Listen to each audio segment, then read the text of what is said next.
کتنی بڑی بات ارشاد فرمائی، فرمایا لا تقنطوا من رحمت اللہ، تم نے میری رحمت سے نا امید نہیں ہونا۔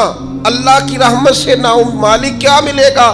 فرمایا ان اللہ یغفر الذنوب جمیعا، اللہ سارے ہی گناہ معاف فرما دے گا۔ تو جن لوگوں کو اللہ کی رحمت پر، نبی کریم علیہ السلام تشریف فرما ہے، امام غزالی نے لکھا ایک بدو آ گیا، دیہاتی سادہ آدمی، سادے بندے بھی سادے ہوتے ہیں، ان کا بھی اپنا طرز زندگی ہوتا ہے۔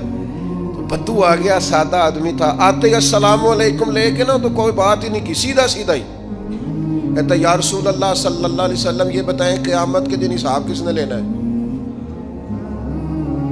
حضور فرمانے لگے بھائی یہ تو بڑی صاف سی اور مختصر سی اور سادہ سی بات ہے، حساب تو اللہ تعالیٰ نے لینا ہے۔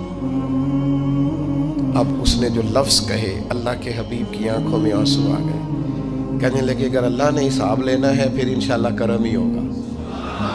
تو حضور فرمانے لگے تمہیں یہ امید کس طرح ہے؟ تو عرض کرنے لگے یا رسول اللہ کریم جب غالب آتا ہے تو معاف ہی کرتا ہے۔ جب کریم کا غلبہ ہوتا ہے نا، کریم بندہ جب کسی پہ قبضہ کر لے تو پھر معاف کرتا ہے، تو اللہ تو سب سے بڑا مہربان ہے۔ وہ بات کی اور اگلا جملہ ہی کوئی نہیں کہا، وہ چلے گئے۔ تو حضور علیہ السلام نے اب اس بات پر رزلٹ دیا، فرمانے لگے کریم محبوب بندہ سادہ تھا، بات بہت بڑی کر گیا ہے، بڑی بات کر گیا، سادہ آدمی۔ میرے عزیز، اللہ کی رحمت پر جن لوگوں کو امید ہو، انہیں موت سے ڈر، اور پھر جن کو محبوب کی ملاقات کا شوق ہو نا، ہم نے جان دے دی وعدہ دیدار پر، ہم سے وعدہ کیا گیا تھا کہ تم مرو گے نا تو تمہیں دیدار ملے گا، تو ہم نے جان ہی دے دی وعدہ دیدار پر، جان ہی دے دی وعدہ دیدار پر۔ اور پھر فرماتے ہیں نقد اپنا دام ہو ہی جائے گا، فرماتے ہیں ہم نے جان دی ہے اس وعدے پر کہ وہ ملے گا، تو امید ہے کہ یہ سودا ادھار نہیں۔ جیسے ہی قبر میں جائیں گے سامنے حضور کی زیارت نصیب ہو جائے گی۔ اس لیے لحد میں بھی عشق رخ شاہ کا داغ لے کے چلے، اندھیری رات سنی تھی سو چراغ لے کے چلے۔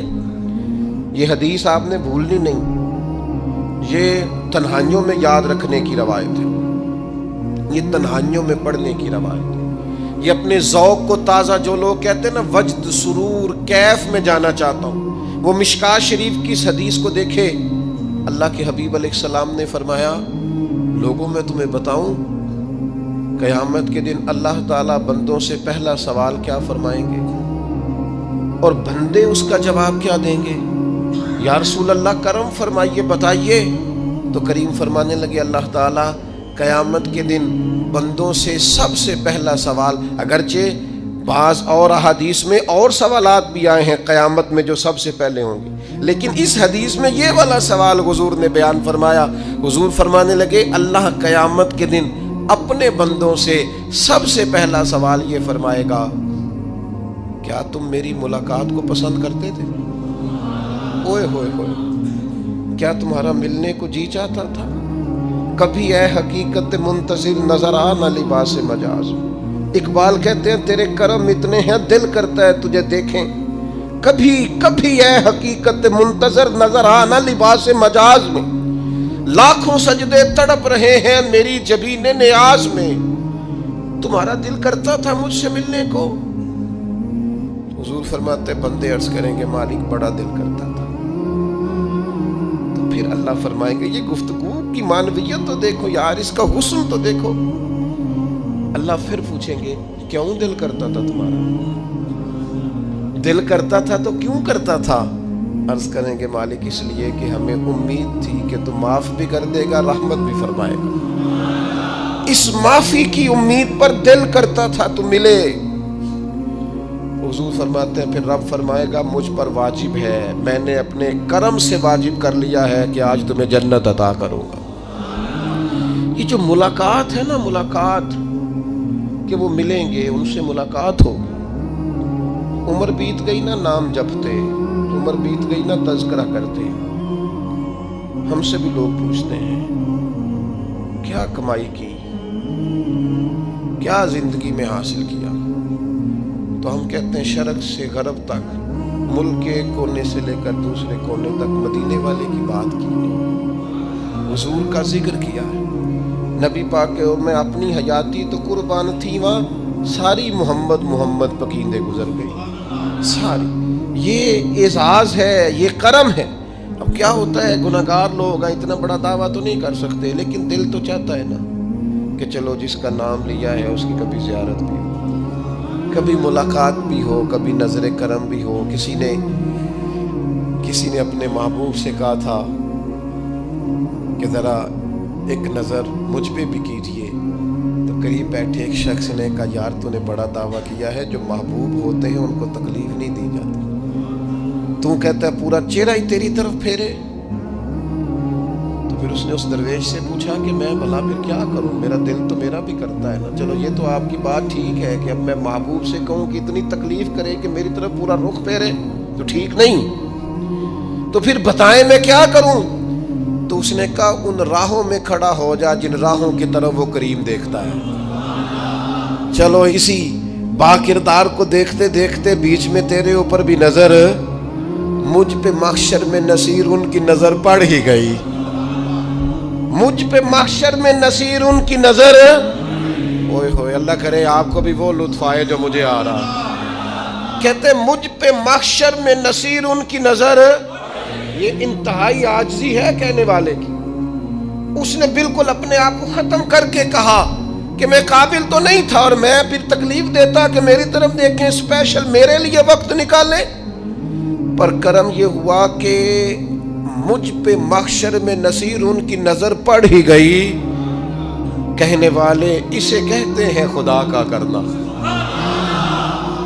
کہنے والے اسے کہتے ہیں خدا کا کرنا۔ اللہ نے کیا کہ نظر مجھ پر پڑ ہی گئی، اور جب پھر پڑ گئی تو تیری ایک نظر کا کمال ہے اور میری زندگی کا سوال ہے۔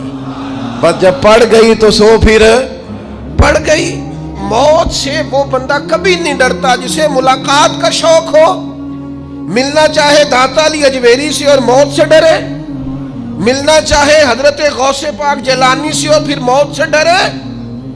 زندگی گزری ہو علی علی کرتے پھر موت سے ڈرے، عمر بھر سیدنا عثمان غنی کی سخاوت کی بات کی ہو اور پھر جنت میں جا کے ان سے ملنے کا شوق پیدا نہ کرے، ساری زندگی سیدنا فاروق کا عدل بیان کیا ہو، ساری زندگی ان کے انصاف کا تذکرہ کیا ہو، پوری امت کو بتایا ہو کہ اگر جینا چاہتے ہو تو عمر کے رستوں پر چلو، اور پھر یہ موت سے ڈرے اور مر کے جناب فاروق اعظم کی زیارت کو پسند نہ کرے۔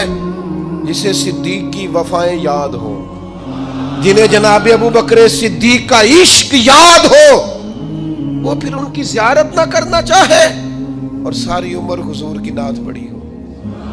مانا نہیں آتا تھا پھر بھی کہا بلغ العلا بکمالہ، کشف الدجی بجمالہ، حسنت جمیع خصالہ، صلو علیہ والہ سے نہیں ترجمہ آتا تھا، پر جب بھی کو پڑھتا تھا یہ بھی جھومتا تھا، مولا یا صلی وسلم دائما۔ میں آپ کو بتاتا ہوں، توتلا آدمی، توتلا اور دیوانہ مجذوب بیچارہ، سمجھ نہیں، توتلا بولنا بھی ٹھیک نہیں آتا۔ مجھے نماز کا سلام پھرا تو وہ جلدی آ گئے، وہ ایک مجذوب آدمی تھے، سادے تھے، تو سلام لی تو کہنے لگے میں گل کرنی سی، تو میں نے ان سے کہا کہ تھوڑی دیر کے بعد ملتے ہیں۔ سادہ آدمی ہے، اللہ مجھے معاف کرے، میں کوئی نقل تو نہیں ان کی اتار سکتا، اس زبان کو ہم توتلی نہیں کہتے، ہم اس زبان کو بلالی زبان کہتے ہیں۔ یہ بڑی خوبصورت زبان ہوتی ہے، یہ جو توتلے لب و لہجے ہوتے ہیں نا، وہ جب بچہ پوری طور پہ اماں نہیں کہہ سکتا، توتلا ہوتا ہے تو کوئی مزہ آتا ہے اماں کو اماں کہلوانے میں۔ جب وہ پوری طور پر باپ کو بابا نہیں کہہ سکتا اور توتلا ہوتا ہے تو کوئی مزہ آتا ہے کہنے میں۔ وہ جب دادی نانی دادا کہتا ہے تو دادے کا دل کرتا ہے یہ 100 بار کہے، چونکہ اسے کہنا نہیں نہ آتا، لیکن اس توتلاہٹ میں جو اس کو لطف آتا ہے۔ مجھے بڑے لوگ آ کے شعر سناتے ہیں، میں نے بڑے خوشگلو نعت خانوں سے زندگی میں سنا ہے، وہ صاحب میرے پاس آئے اور میں نے کہا بعد میں ملیں گے، تو سادہ آدمی ہے، مجذوب ہے، پورا شعور نہیں رکھتا، مجھے کہنے لگا مصطفیٰ جان رحمت کے بعد، مصطفیٰ جان رحمت پہ لاکھوں سلام کے بعد، یعنی معنی یہ تھا کہ سلام کے بعد۔ تو اب بڑے بڑے سریلے بندوں سے بھی بندہ سنتا ہے میرا دل کرے، اور میں نے جان بوجھ کے ان سے کہا اے دوبارہ کیا جی ذرا، کیونکہ توتلے تھے نا. میں نے کہا تو کہنے لگے مصطفیٰ جان رحمت پہ لاکھوں سلام کے بعد او میرے عزیز یاد رکھو ساری زندگی حضور کی نعتیں پڑھی، نبی پاک کے تذکرے سنے، اب موت سے ڈر جائیں؟ حالانکہ موت تو ایک پل ہے، پل سے گزریں گے تو سامنے اللہ کا دیدار بھی ہوگا، مدینے والے کی زیارت بھی نصیب ہوگی. تو زیارت ہوگی اور ہر نظر کانپ اٹھے کہ محشر کے دن خوف سے ہر کلیجہ دہل جائے گا، اوڑھ کر کالا جبہ وہ آ جائیں گے اور سارے محشر کا نقشہ بدل جائے گا. یہ موت کا خوف نکالنے والی چیزیں ہیں، ڈر. اچھا مجھے ایک بات بتائیں، یہ میں امید کی بات کرنے لگا ہوں، چلے اب یہ بات تو مشکل ہے پر کرنی پڑے گی، مجبوری ہے. کبھی کبھی ابا جی سے مار بھی پڑ جاتی ہے بندے کو، گھر میں کو 2-4 لگ بھی جاتی ہیں، تو اس وقت نا جو سب سے بڑا سہارا کسی کو نصیب ہوتا ہے وہ یہ ہوتا ہے کہ اللہ کرے اماں گھر میں موجود ہو. اور میں نے دیہاتوں میں کئی مائیں ایسی دیکھی ہیں جو بیٹے کے حصوں کی مار کھاتی ہیں. ابا نے ڈنڈا لے لیا ہے بیٹے کی غلطی پہ، اب اماں بیچاری سامنے ہو گئی ہے، 2-4 اس نے بھی کھا لی. یہ بات آپ سمجھیں، موت کا خوف نکالنے کے مفہوم میں بات کر رہا ہوں. اماں موجود ہو نا گھر میں تو ابا سختی بھی کرنے لگے تو کسی وقت احساس ہوتا ہے کہ جناب یہ سختی نہیں ہوگی کیونکہ میری اماں، اور اماں پوری وکیل بن جاتی ہے کہ نہیں تو نہیں پتا تو ہو گئی غلطی، وہ فلانے دے منڈے نے خراب کیتا ہے، حالانکہ ہو سکتا ہے اس نے اس کو بھی خراب کیا ہو، لیکن وہ اماں وکیل ہے، وہ وکالت کر رہی ہے اور وہ بے لوث کر رہی ہے. ہوتا ہے ایسے، اس بات کو سمجھ لے اچھے طور پر.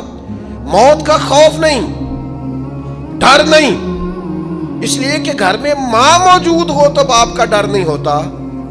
تو قبر حشر میں تو رسول کریم موجود ہے، وہاں تو نبی کریم موجود ہے، وہاں تو اللہ کریم اپنی رحمت فرمائے گا بندوں پر. اس لیے خوف نہیں، پینک نہیں، اپنی غلطیوں کا احساس ضرور کریں، اپنے اعمال پر توجہ ضرور دیں، لیکن موت کے خوف تلے دبتے نہ جائیں. انشاءاللہ صبح قیامت کرم ہوگا. میرے نبی پاک علیہ الصلوۃ والسلام نے تو فرمایا ہے بس ہم نے ایمان کامل لے کے جانا ہے دنیا میں. حضور نے فرمایا ہے جس طرح 14ویں رات کا چاند چمکتا ہے اس طرح میرے غلاموں کے چہرے چمکیں گے قیامت کو. اللہ کے رسول صلی اللہ علیہ وسلم فرماتے ہیں جسم کے جن جن حصوں پر وضو کا پانی لگتا رہا وہ قیامت میں چمکیں گے. دور سے لوگ ان کا نور دیکھیں گے، پتہ چلے گا وہ محمد عربی کے غلام آ رہے ہیں. یہ کرم ہوگا صبح قیامت، یہ عطائیں ہوں گی. اس لیے مومن موت سے ڈرتا.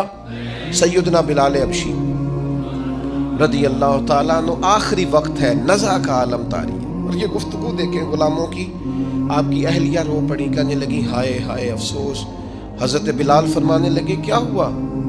کہنے لگی افسوس ہے کہ آپ دنیا سے جا رہے ہیں. تو حضرت بلال نے مضمون ہی بدل دیا، سوچ کا زاویہ ہی بدل دیا. فرمانے لگے یہ افسوس کا مقام نہیں، یہ تو خوشی کا مقام ہے. اس لیے کہ میری آج آنکھیں بند ہوں گی، قبر میں کھلیں گی، مدینے والے محبوب سے بھی ملوں گا، حضور کے غلاموں سے بھی ملوں گا صلی اللہ تعالی علیہ وسلم. تو موت تو مقام مسرت ہے، اور اگر یہ مل جائے زندگی میں. ایک بدو ایمان لے آئے، ابن ماجہ میں موجود ہے. حضرت ابو ہریرہ رضی اللہ تعالیٰ عنہ حدیث کے راوی ہیں، فرماتے ہیں ایک بدو ایمان لائے اور انہوں نے حضور علیہ السلام کے ساتھ ہجرت بھی کی. ابن ماجہ میں موجود ہے.